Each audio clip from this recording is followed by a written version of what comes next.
Hello everyone, welcome to winning streak. तो जैसा कि मैंने आपको बताया था कि we are starting a playlist of international relations in which we would be discussing international relation as a subject which has been given in UPSC GS paper 2.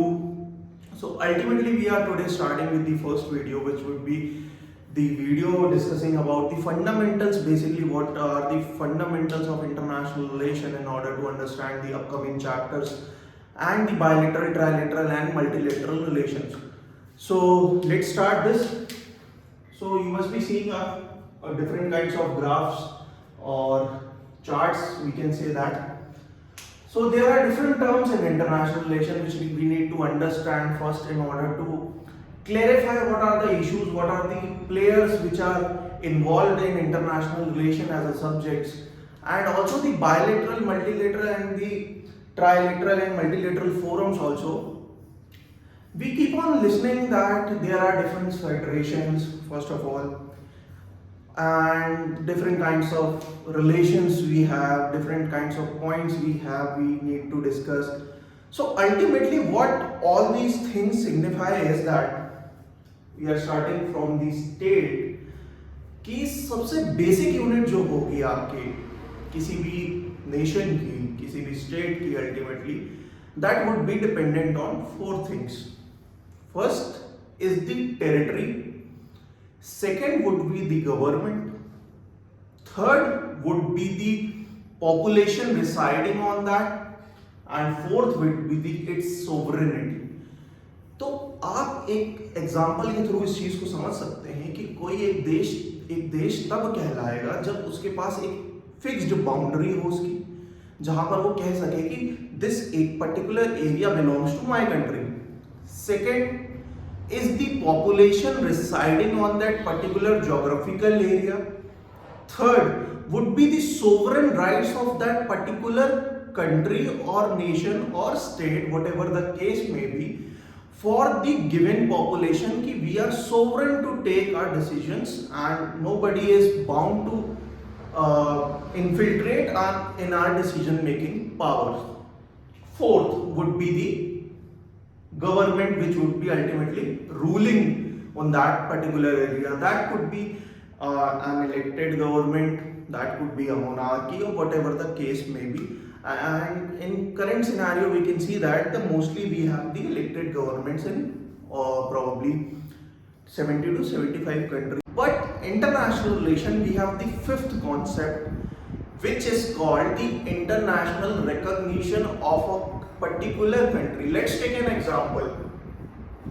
If you have created a state or a nation or whatever the case may be, but you don't have international recognition for that state to run, so ultimately in a present globalized scenario, in a present globalized world, you won't be recognized as a country, in fact. Okay, so there are different pros and cons after being recognized as a country by the international community. So if you are recognized by an international community as a nation, so ultimately you would be cooperating with the other global powers and the other your co-partner nations in order to increase the lifestyle of a particular nation and the citizen itself. Okay, so in international relation we have fifth thing which is called as the international recognition of a particular state. So now we have five things ultimately to as a state, which is first is the sovereignty, the geographical area, particular geographical area, the population residing on that particular geographical area, the government in which we are ruled, and last is the international recognition. This was the theory of state, which we can say that. Now we have federations. So ultimately federations means where the powers of a particular state is divided between two individual states, or we can say two individual territories, we can say. Let's take an example. What are the example of federation first, and what are the points required for being a federation? अब federation बन रहा है, federation होने का क्या है कि एक देश है, कुछ छोटे छोटे देश हैं उसमें पार्ट है. अल्टीमेटली होगा क्या कि अगर वो छोटे छोटे देश हैं और कोई एक बड़ा लीडर देश है उसमें, या फिर कोई एक पर्टिकुलर टेरिटरी है, we can say not nation, तो होगा क्या कि ऐसा नहीं होना चाहिए ना कि if their powers are being misused, they are being subjugated ultimately. So there is particular, we should need a written kind of evidence in order to have a peaceful coexistence inside that or outside that, whatever the case maybe you would be dealing with. So we have three fundamental things for the federation as a whole, which is first is would be the written constitution. Okay, written constitution might be providing you the rules and regulations or the powers of devolution ultimately. Orally we cannot, orally things could be changed, but in written form if we say written things are having a more concrete value apart from that orally speaking. Second would be the apex judiciary. You would be having the judiciary in order to have a issue if you have between two territories or two nations or two geographical areas, to solve that we have apex judiciary. Third comes the division of power, as I already told you. If you are forming a federation, then ultimately you would be devolving some of your powers to other and would be grabbing some of their powers to ourselves. Okay, so three things we got to know about the federation. So now we have three types of federation. Okay, three types of federation. So first federation is the centripetal federation. If I talk about the centripetal federation, this is US. Ultimately, USA, you can say. There are multiple states: Florida, Texas, Houston, Texas, kind of. Okay, ultimately what it is कि एक बड़ा सा geographical area है USA भी, as we know, उसके अंदर बहुत सारे छोटे छोटे states. Okay, so what is कि अब इसमें होगा क्या ultimately? First, some powers would be in the hand of USA as a whole in center, we can say. Okay, some powers would be of state as a state government. Basically it is a result of in total an agreement कि हम आपके federation में शामिल हो रहे हैं. इसका मतलब ये नहीं कि हम अपनी इंडिविजुअल आइडेंटिटी कहीं ना कहीं खो देंगे. So this is what the case of centripetal federation, which is example we see as a US in which different kinds of states are already present and they are ruling themselves by their own terms and condition. Only certain subjects like defense and security and the, we can say, the revenue kind of matter, the printing of money, these are with the center. Okay, next comes the centrifugal. Centrifugal, we have one federation, one bigger federation, which is India. Okay, there were different states. If I talk about princely states, individual kingdoms,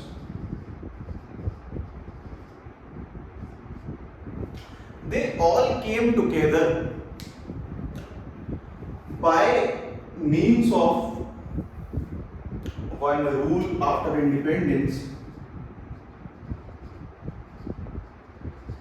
They ultimately became part of what India as a whole.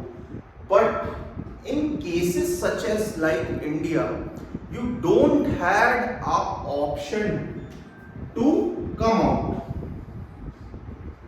from this Indian territory. You might be knowing that in Indian constitution, we can it has been clearly mentioned that India is not a federation like USA, which is a result of agreement. India is unilaterally has admitted the princely states, the other kingdoms, removing their powers and vesting all the powers in the center government or a union government, if we say that. So you don't have an option to secede from the Indian Union, what I am trying to say. So we have covered here centripetal and centrifugal. In centripetal you have an agreement ultimately, but in centrifugal we don't have an agreement as such. that you can't be secede and all. Third comes the confederation. Now, what is confederation? That different kinds of federations are ultimately joining to form one single federation. Okay. The reason for joining, the reason can be anything. Like if I take an example of USSR. So USSR was once a federation. You might be knowing that. Soviet Union we used to say. So they were together in order to satisfy their own needs basically कि हम छोटे छोटे देश हैं हम अलग अलग हो जाएंगे तो ultimately someone or the other person would be capturing us and subjugating us. So why don't we come under one umbrella which is Russia and we can work together.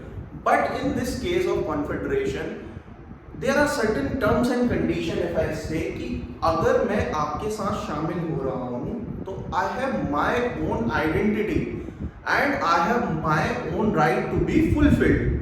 So in case these rights are not fulfilled, I would have a right to secede. And you know very clearly that in 1991 the USSR got bifurcated into several different countries like Kazakhstan, Uzbekistan and so on. So ultimately what we have seen is centripetal, centrifugal and confederation, which are the types of federation we see in the current global scenario. Next, moving on to certain terms which are very important and frequently used in international relations. First is the buffer state. Now you might be thinking, what is buffer state? So buffer state is that it is a state between two hostile nation or enemy nation, if I can say. Hostile would be much preferable instead of enemy, because I would be telling you one thing which would be clearing this wind. So we can take an example of China. We can say here it is Nepal and we can say India. Okay. So what would be the buffer state if I talk about China, Nepal and India? So Nepal would be a buffer state between China, Nepal and India. So it is a country or a state or a nation or a territory between two hostile nations, as we have seen, it is China and India. Next, moving on to frontier states. Frontier states means if two nations are hostile to each other but they are distance apart, so they find one country or territory in order to satisfy their own goals. Okay, so they would be using that country as a revenge, I can say that, कि हम अपने देश की territory पे तो नहीं लड़ सकते.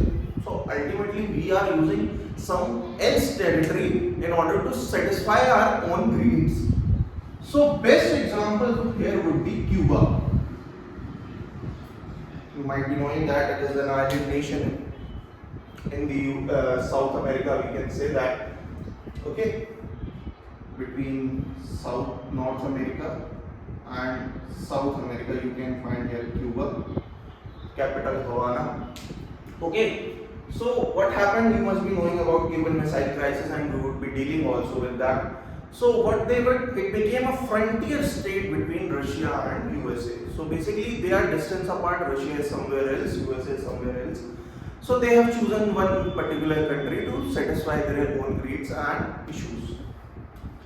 Next comes the referendum and plebiscite. Referendum says if any country or a state or a nation or a territory has to pass some laws, okay, of national importance obviously, and it has kept that law on a public domain.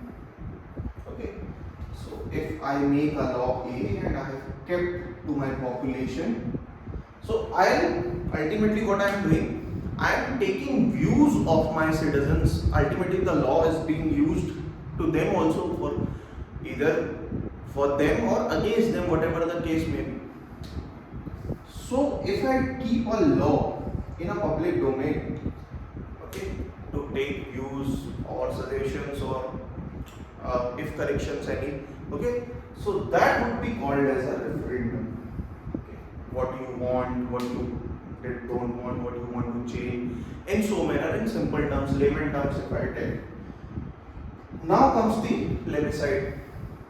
What is now a plebiscite? So in plebiscite, what the thing would be, कि a particular government or a particular ruler would be asking its people, citizens, basically the qualified voters.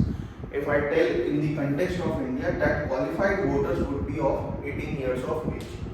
Okay, voting rights start from 18 years of age. So only the qualified voters would be allowed to participate in the plebiscite. That what you want. Okay, so there are certain segments in the upcoming classes we would be dealing with, like if I say about Kashmir and all. So we will be dealing in detail for that. But for the time being, you can understand plebiscite means the questions asked to its people.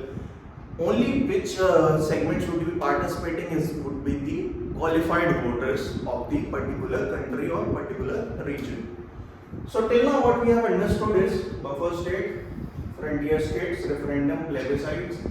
We have understood the important points which a state has, like territory, government, sovereignty, and the fifth most important in international relation is the international recognition of a particular country.